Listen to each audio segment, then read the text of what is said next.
the basic premise for this series, My Name is Victorious, is incredibly simple. It's profound, but it's incredibly simple. And the idea is that when you and I make a decision, or when we made a decision to follow Jesus, that in that moment, he didn't just tweak the old that was in us. He actually made us a brand new creation. And in making us a brand new creation, he actually gives us a brand new name. He doesn't just stick a new label on the old contents.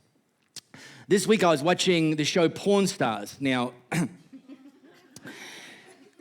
those of you listening to our podcast, if I don't want you stumbling and being ejected off the back of the treadmill right now, I was watching the show Porn Stars, spelt P-A-W-N. So when I was watching this show, P-A-W-N Stars, this week, the premise of the show is it's a 24-hour PAWN store that's located just off the strip in Las Vegas, and it's a little 30-minute show. And the idea is that people come in off the street with something that they hope is worth, some money, and they're looking to kind of sell it to the owners of this PAWN store, and called PAWN Stars. And man, I don't know why I picked this story to start with. I'm already tying myself in knots. Anyway.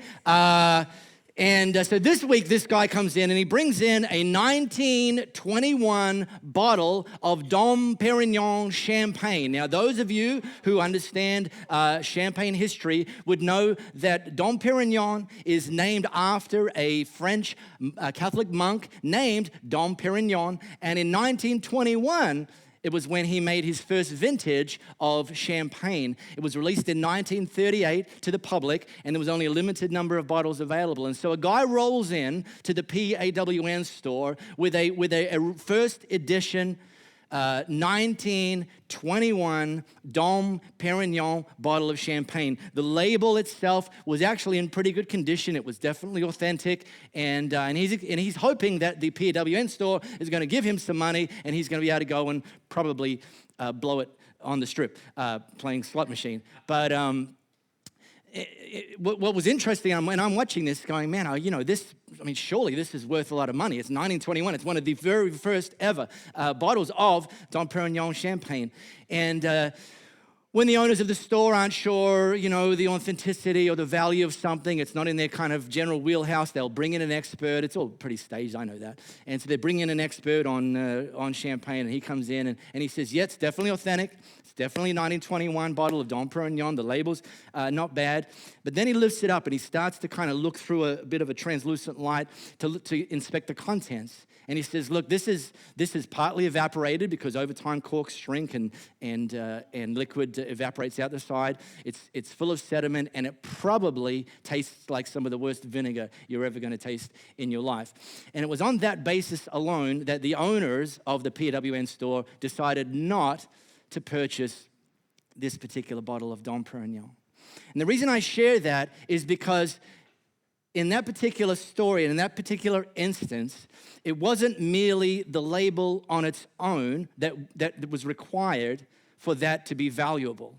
Actually, the contents matter as well. And it's one thing for you and I to be getting this revelation that Jesus gives us a new name, while still being vividly aware that some of the contents haven't shifted much. Some of the contents are still the same as they were when I realized that God calls me restored, yet I still feel a little bit damaged. I still haven't seen the full repair of that damage. I realize God says my name is overflowing, but I'm still feeling somewhat overwhelmed. The idea is, and this is what I want to get to this morning, is that God gives us a new name and puts a new label on us, but he's not just doing that. That's not the end of the game. He also wants to and has the ability to, and it comes with the promise that he's going to transform us from the inside out, that he's actually going to fix the contents, not just stick a new label on something that's previously been damaged. But that is a process, and that takes time. And when God gives us a new name, it's almost always the name that comes first and the transformation follows later. There's people right through the Bible that God gave them a new name, but the actual promise, the actual transformation, the actual end working of that didn't come till later. God spoke to a guy named Abram, who was married but was childless, and said, I'm going to now call, your name is no longer Abram, it's now Abraham. And Abraham means that you'll be a father of many nations. That's a declaration of your destiny. And yet it wasn't till many, many, many years later that Abraham and his wife had their first child. In fact, he was 100 years old. The new name came first, the transformation came in due course, but there's a declaration of destiny that comes with the new name, and we need to understand and not get discouraged to understand that it's actually quite appropriate and quite normal for there to be a lag between the declaration and the actual outworking of that promise. And our job in the gap is to not let go of that promise, to not lose sight of that declaration, to not forget it, to not get discouraged, to not think, well, it hasn't fully happened yet. That's right, it hasn't fully happened yet. It's a process. A number of years ago, I took my first trip to the US, and I was over there doing some work with our previous church, and I was flying solo. Louis came subsequently on other trips, but on this particular trip, I was there on my own. And it was in the early days of the internet, and so it wasn't as easy then as it is now, so please don't judge me, to know where the good coffee shops are in the US. And so I just kind of played it safe and rolled into a Starbucks. I know. Hashtag don't judge me. So I rolled into a Starbucks, and I wanted just a traditional American style coffee, which is just black coffee. And now here we call that a long black. If you've never been to America, please don't go into a coffee shop and ask for a long black. It doesn't mean what you think it means, and in fact, you'll probably get arrested. So I knew that much, so I asked them for an Americano. That's what this particular coffee is called. I would like an Americano. Now, the process at Starbucks is very, very simple. The person at the cash register, you give them the order, Americano, please. They say, good, fine. Who's the coffee for? You tell them your name. They write your name on the cup, and they hand that to the barista. And so I say, I'd like an Americano, please. Yep, sure. What's your name? My name's Mark. Write it down, hand it to the barista, and what you do is you go and wait in a little holding area for a few minutes, and when your coffee's been made by the barista, they put on a little, at the other end of the service bench, and then they just call out your name. And when they call out your name, you know that your coffee's ready, and you look at the cup, and there's your name on it, and you grab the cup, and off you go. It's very, very simple. Well, at least you'd think it's very, very simple. So I roll in. I'd like an Americano, please. Sure, what's your name? My name's Mark. Fine, just go and wait over there. I'll wait over there. And I'm waiting over there. And a couple of minutes later, I hear, Americano for Mike. Americano for Mike. Mike. Americano. Mike. Now, I'm actually the only person in the store at this moment in time. So you would think that I would twig that I'm Mike. But the thing is, I'm not Mike, I'm Mark. So I just stood there waiting. I wasn't protesting. I just figured it was someone else. I didn't know who else because I was the only one in the store. And I'm just standing there. And they're very, I don't know, I think they're trained for this. They're trained to not make you feel like a moron. Because, like, it would have actually been okay for them at that point go, Mike! And I go, but they didn't. They'd look around, like calling this name out to all the people in the store that it probably was an order for. I was the only one in the store. Mike, Americano for Mike. And after about a minute of this, I'm like, I go up, I say, this coffee, is this for me? Yeah, it's for Mike. I'm like, actually, my name's Mark. And they're like, yeah, that's right, Mike. See, Aussies, if you haven't figured out about yourself, we're very lazy. We don't pronounce the R in words. In fact, not only don't we pronounce the R, we swap it for an extra A. So my name is spelled, in America, spelled M-A-A-K, Mark. And Mark likes to park in the car park. So I now know when I go to the US and order coffee, I have to actually take out that second A and drop an R in for the good of humanity. My name is Mark, and I would like an Americano. But this is the mistake that I made, is I was listening out for the wrong name. And it's a mistake that too many people make is they actually have been given a brand new name, but based on force of habit, based on history, based on how they're feeling still, they're still listening out for the old name, and yet God's calling us by our new name. And we need to develop a new habit, a new set of listening skills that listens not for the old name, but starts listening out for the new name. Your name is restored, even though you still feel a little damaged and possibly have spent so long feeling damaged, is that's the only name you've identified with for such a long time, is that you haven't actually trained your ear yet to hear God's voice calling, your name is restored. I don't feel your name is restored. Yeah, but I've seen a little bit of God's restoration, but I still feel very damaged. Your name is restored. Don't forget that. Don't let go of that. Don't stop listening to that. Don't stop tuning in for that. Don't stop pursuing that. Don't stop orienting your heart towards that. Don't stop opening your life for the transformation that will see actually your circumstances become restored, even though you started damaged, even when God said your name is restored. We've got to start listening for the correct name. My name is qualified. That should say qualified. Person that did that is fired. I'll be having a very strong chat with myself tomorrow. My name is enough. My name is restored. My name is overflowing. Start paying attention to your new name. Now, let me show you a little bit of a slice. There's something that Paul wrote to a church in Rome. If you've got our Elevate app, you can open that, tap the Bible tile. Just to let you know, it's on repeat. There's something janky going on there. I jokingly said a couple of weeks ago, it's so that we can read the same thing multiple times in one sitting. Maybe that's true. I don't think so. But it's going to take you to a letter, a slice of a letter that Paul wrote to the church in Rome. Now, Paul was a heavyweight of the early church. In fact, his name was originally Saul, and his job was to kill and pursue and persecute Christians. And actually, Jesus intercepted him and said, buddy, I'm going to give you a new name, and it's going to come with a new destiny. You're no longer Saul, the persecutor of Christians. You're now Paul, and you're going to go and you're going to start churches, and you're going to use your skills and your talents that you used to use to squash the church to actually raise up the church. A new name, a new destiny, a new declaration, a new promise. And these churches, one of them was a church in Rome. And the church was growing there. But here's the thing to understand. When you read this letter to the church in Rome, here's the thing to understand, is that this was at the height of the Roman Empire. And Rome was obviously the epicenter of the Roman Empire. And this church was starting to bubble up within the city of Rome.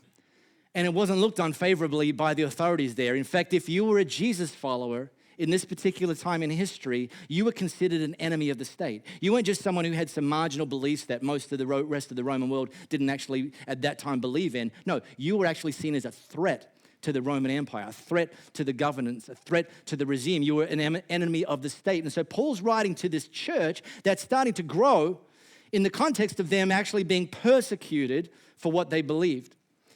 And some of you should even actually on that basis be able to identify with this letter, because some of you are the only Christians in your workplace. Some of you are the only Jesus followers in your family. Some of you are the only Jesus followers in your neighborhood. And some of you, it causes people to look funny at you. It causes people to ask dumb questions. And I say dumb questions, just meaning like people like to take the PISS out of Jesus followers because they think we're a bunch of people who decided to follow Jesus and have a lobotomy at the same time.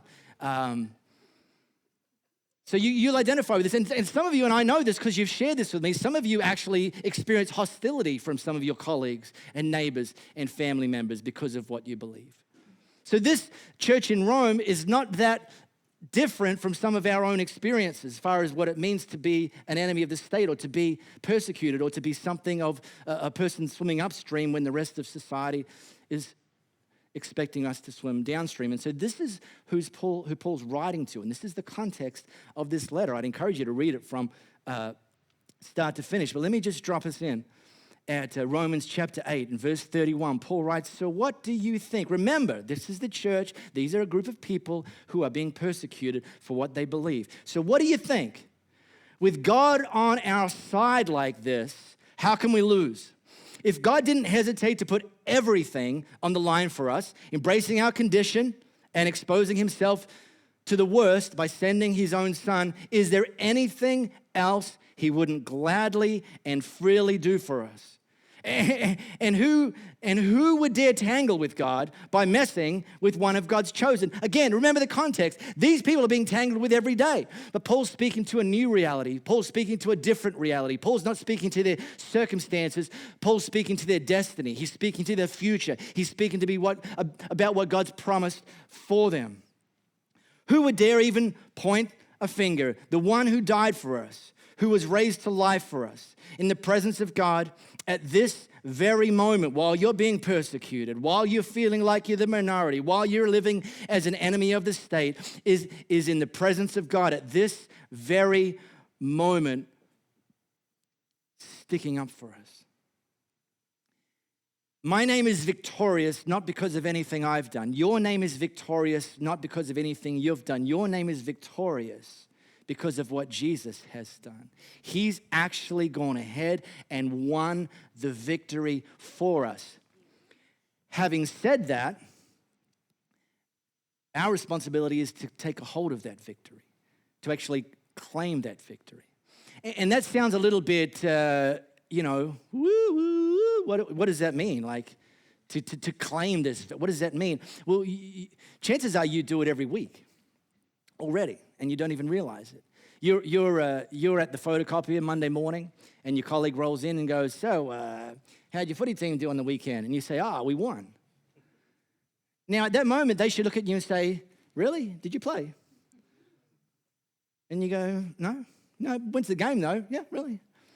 And so, West Coast Eagles? Yeah, West Coast Eagles went to the game. Yeah. Like, I'm obviously not using the Dockers as an example because I'm talking about victory here.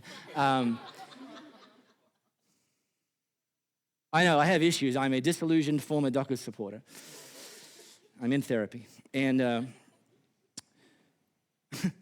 oh yeah, you went to the game. Yeah, I went to the game. And at the end of the game, did you all sing the theme song? Heck yes, mate, of course I did. Of course I did. We're the Eagles. If you got this right, what you should be singing is, they're the Eagles, and pointing, you're not the Eagles.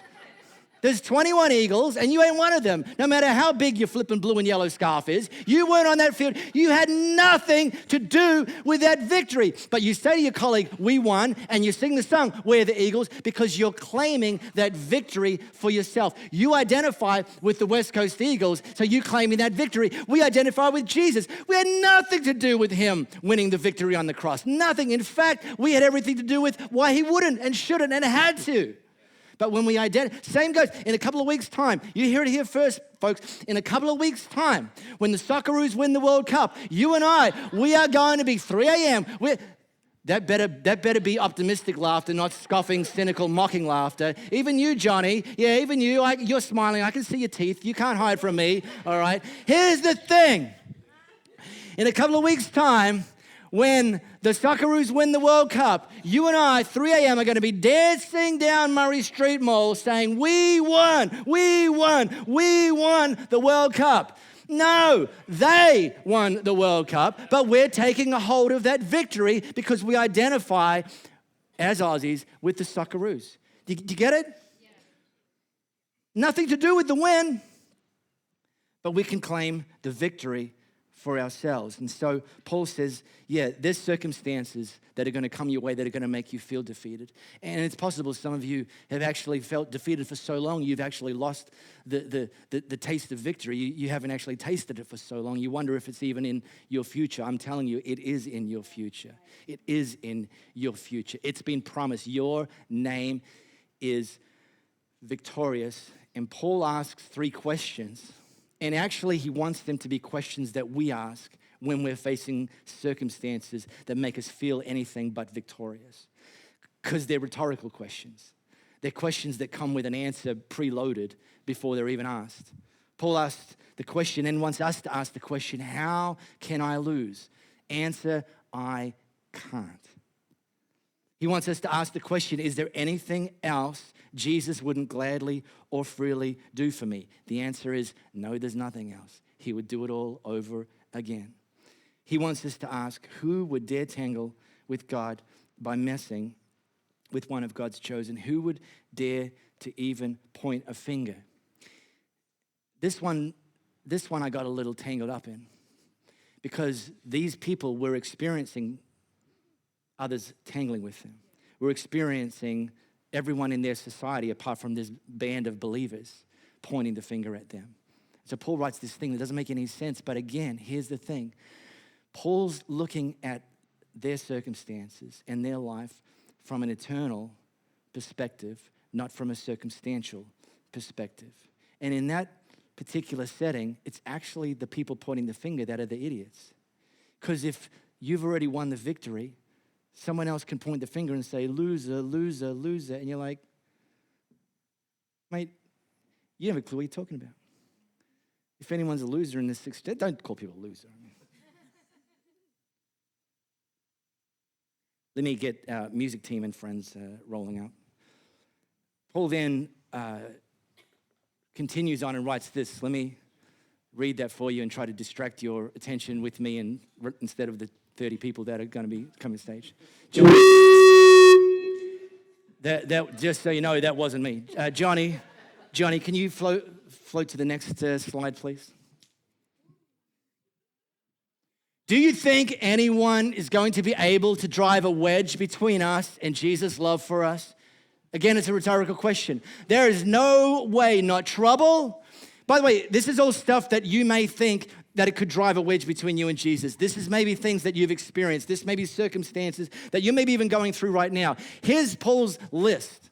The laundry list of stuff that you and I may face, have faced, will face, and yet Paul's giving us this assurance that none of this could drive a wedge between us and Jesus. Trouble, not hard times, not hatred, not hunger, not homelessness, not bullying threats, not backstabbing, not even the worst sins listed in Scripture. They kill us in cold blood. Those enemies, they kill us in cold blood because they hate you. We're sitting ducks. They pick us off one by one, yet none of this phases us because Jesus loves us.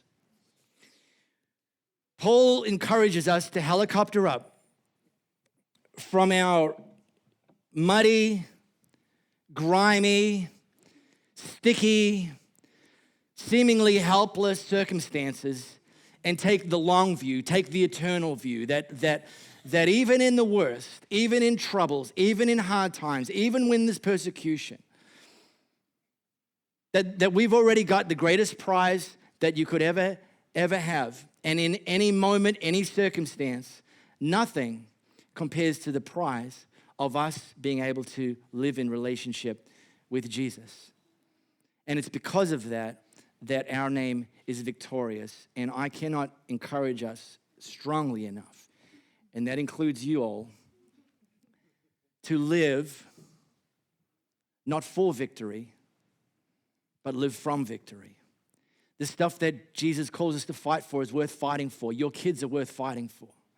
Your marriage is worth fighting for. Your health is worth fighting for. It was said to me just this week, you either fight for your health now or you're going to be fighting for your health later. Either way, at some point in your history, you're going to be fighting for your health. But it's worth fighting for because Jesus has promised us victory in all of these circumstances. But we don't fight for victory, we fight from victory. When we fight as Jesus followers, it's actually an unfair fight because we're empowered to live differently and live at a different level. And as P.T. Barnum, a.k.a. Hugh Jackman, a.k.a. Rush Albini says, this is me.